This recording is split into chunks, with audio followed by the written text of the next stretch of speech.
Shalom, shalom, que le Seigneur vous bénisse. Bonjour, bienvenue dans ce moment de partage quotidien.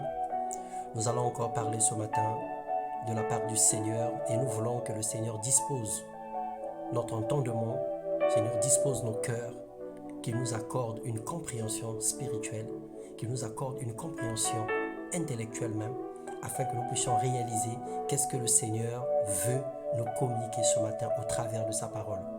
Le thème de notre méditation: tu es locataire sur la terre et gestionnaire de la vie que tu possèdes. Nous sommes tous des locataires sur la terre et nous sommes des simples gestionnaires de la vie que nous possédons. Alors sans plus tarder, dans Matthieu le chapitre 25, les versets 5 et 6, il est écrit: il en sera comme d'un homme qui, partant pour un voyage, appela ses serviteurs et leur remit ses biens. Il donna 5 talents à l'un, 2 à l'autre et à un troisième, à chacun selon sa capacité, et il partit. Alors nous sommes des pèlerins sur la terre et des gestionnaires de la vie que Dieu nous a donnée. Cette vie englobe le corps, le temps, les biens et tout ce que nous avons reçu de notre vivant de la part du Seigneur. N'est-il pas écrit: ma maison sera appelée une maison de prière pour toutes les nations? Mais vous, vous en avez fait une caverne de voleurs. Nous faisons une mauvaise gestion de notre corps, qui est censé être le temple du Saint-Esprit. Nous gérons mal les talents et les biens que le Seigneur nous a confiés. Nous gérons mal les époux, les épouses, les enfants, tout ce que le Seigneur nous a donné. Nous avons changé notre intelligence en malice, notre force de travail en violence. Et nous vivons comme si nous étions dans un monde qui nous appartenait. Nous vivons comme si nous étions propriétaires et maîtres de notre vie, alors que nous avons un Seigneur à qui nous rendons compte de la façon dont nous avons éduqué les enfants, de la façon dont nous avons géré notre argent, de la façon dont nous avons géré nos corps, de la façon dont nous avons géré nos vies et l'œuvre du Seigneur. Nous rendons compte de toutes ces choses.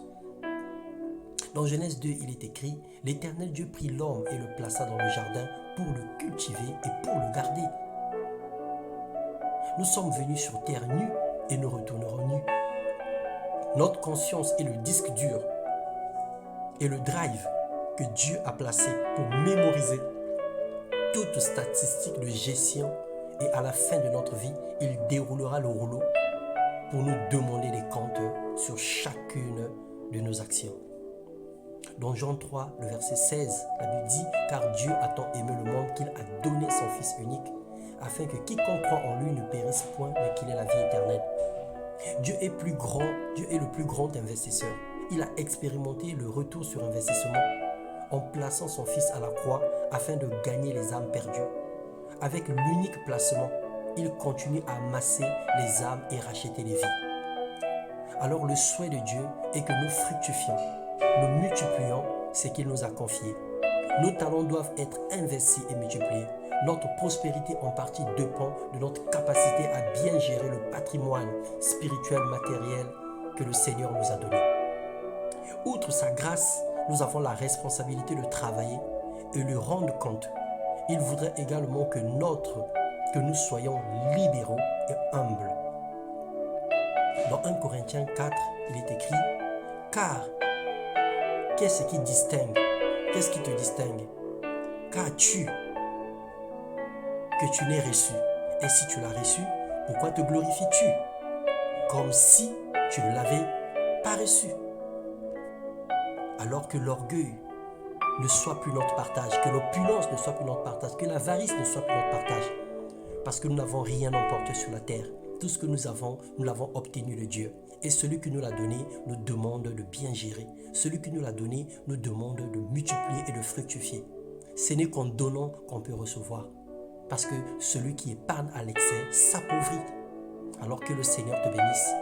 Prends soin de ta vie, prends soin de ton travail, prends soin de ton argent, prends soin de la famille, prends soin de l'œuvre de Dieu et de tout ce que le Seigneur t'a confié. Que Dieu nous bénisse.